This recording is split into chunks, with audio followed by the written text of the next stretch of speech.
Good morning, Doc Jimbo, and good morning, classmates.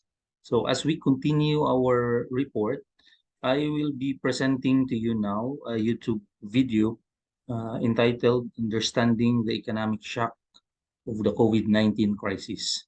So, I will now share my screen.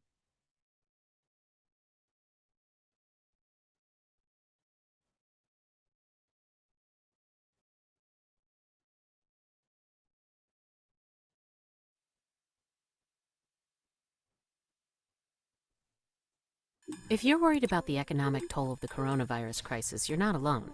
It's scary. There is no clear forecast, and each country's experience will be different. Here's what we do know: a steady flow of money, goods, services, and the people to make them flow is essential to a healthy economy. And that flow is severed right now by life-saving stay-at-home orders. Recession is inevitable, but what kind of recession it will be and what recovery might look like is still unclear. To help imagine what could happen, authors from Boston Consulting Group point out that recessions and their recoveries come in various shock shapes.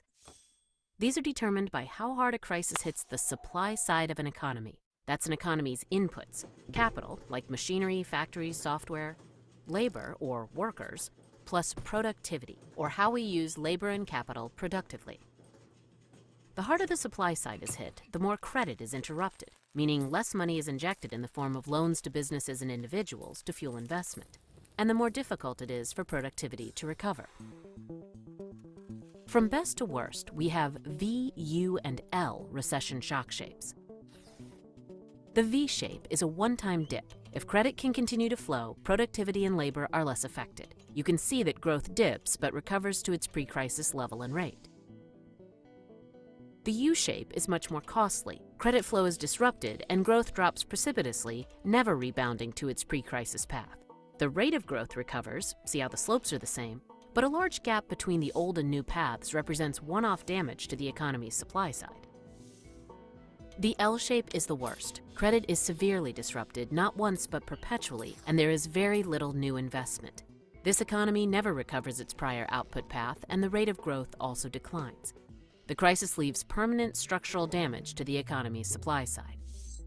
These examples represent crises that started in the financial sector, disrupting credit flow and thus capital growth. We have some off-the-shelf policies for dealing with these. However, we are now in uncharted territory with a double risk of a financial system shock and an epic freeze of the real economy, the households, firms, and government that deliver real physical goods and services.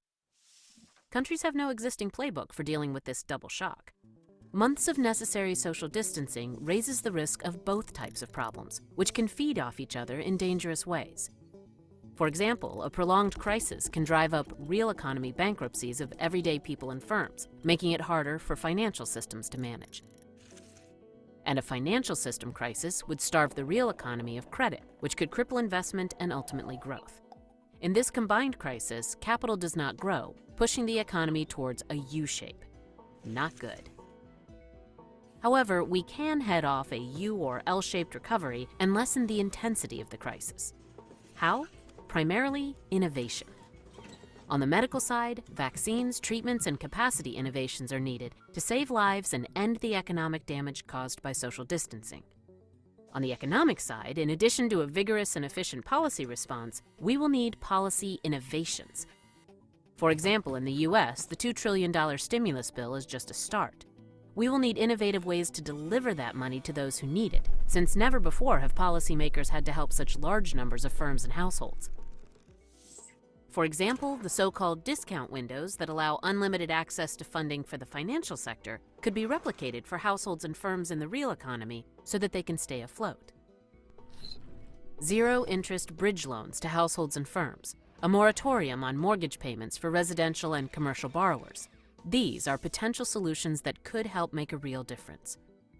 The economic goal is to keep our shock shape closer to a V and further away from a U or an L. Speedy, well-executed medical and policy innovations are our best hope to save the most lives and avoid permanent economic damage.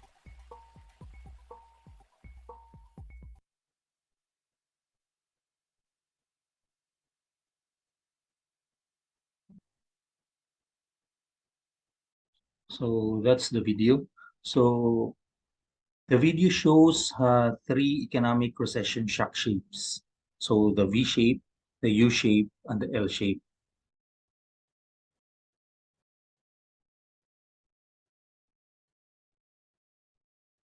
I will now share my screen again.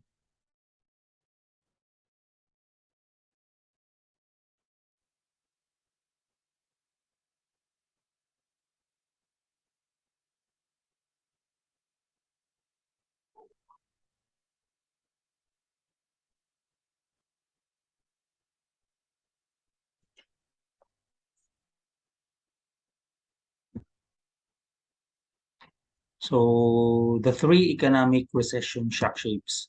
First, the V shape. The V shape is described as the credit continues to flow and capital formation was not as significantly disrupted. Avoiding a deeper collapse helped keep labor in place and prevented skill atrophy. Gross domestic product dropped but substantially climbed back to its pre-crisis path. A V-shaped shock is where the output is displaced, but growth eventually rebounds to its old path. Second is the U-shape. So it is described as the growth dropped precipitously and never rebounded to its pre-crisis path. The growth rate recovered, slopes are the same, but the gap between the new and old path remains large, representing a one-off damage to the economy's supply side and indefinitely lost output. This causes more damage to the labor supply and productivity. And the third is the L shape, which is by far the worst economic shock. It is described as the economy never recovered its prior output path, but also its growth rate has declined. The distance between old and new path is widening, with lost output continuously growing. This means the crisis has left lasting structural damage to the economy, to, to the economy's supply side. Capital inputs, labor inputs, and productivity are repeatedly damaged. So, knowing the above-mentioned economic geometries, this can lead to two questions about the COVID-19 shock. Namely, the two questions are, first, what is the mechanism for damage to the supply side? And second, what is the policy response to prevent such damage? So, classically, financial crisis crippled the economy supply side. There is a long history of such crises, and policymakers have learned much about dealing with them. But coronavirus extends liquidity and capital problems to the real economy, and does so at unprecedented scale, as though the twin risk of financial and real liquidity shocks were not enough. They are also interrelated, raising the stakes. Let's look in more detail at the two paths of COVID-19 to deliver structural damage in a U-shaped scenario. So first, the financial system risk. The unprecedented COVID-19 shock has already generated stress in capital markets, triggering a forceful response from central banks. If liquidity problems persist and real economy problems lead to write-downs, capital problems can arise. But from a policy perspective, we may know the solutions. Bailouts and recapitalization of banks are politically controversial. In the case of a financial crisis, capital formation would take a huge hit, driving a prolonged slump in damage to labor and productivity as well. So, second is the extended real economy freeze, the truly unprecedented possibility. Months of social distancing could disrupt capital formation and ultimately labor participation and productivity growth. Unlike financial crisis, an extended freeze of this magnitude damaging the supply side would be new territory for policymakers. The financial and real economy risks are interrelated in two ways. First, a prolonged COVID-19 crisis could drive up the number of real economy bankruptcies, which makes it even harder for the financial system to manage. Meanwhile, a financial crisis would starve the real economy of credit. It is fair to say the risk profile of the COVID-19 crisis is particularly threatening. While there is a policy playbook for dealing with financial crisis, no such thing exists for a large-scale real economy freeze. There is no off-the-shelf cure for liquidity problems of entire real economies.